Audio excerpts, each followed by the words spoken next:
Friends, நான் உங்கள் ஜிக்கி பேசுகிறேன். சமீபத்தில் ஒரு 2 நாட்களுக்கு முன்னாடி ஹெலிகாப்டர் ஏதோ உத்தரகாண்டில் ஆக்சிடெண்ட் ஆகி எப்படி என்று தெரியவில்லை. ஆக்சிடெண்ட் ஆகி இறந்திருக்கிறாரு. அந்த விமானி இறந்து விட்டார். அவருக்கு சிறு வயதாக இருக்கிறார்கள். கணவன், மனைவி இருவரும். மனைவி மிலிட்டரியில் இருக்கிறார். அவர் என்ன போஸ்டிங் என்று எனக்கு தெரியவில்லை. இருவரும் ரொம்பவும் யங்காக இருக்கிறார்கள். இப்பொழுது தான் 4 மாதத்திற்கு முன்பு ட்வின்ஸ் பிறந்தது அவங்களுக்கு. கேட்கவே மனதுக்கு கஷ்டமாக இருக்கிறது.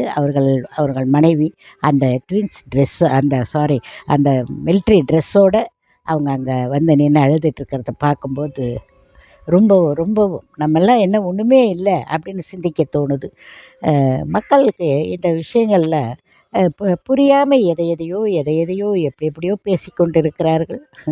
என்ன சொல்வது, இதெல்லாம் நம்ம அது எதுவும் மாறப்போவதில்லை.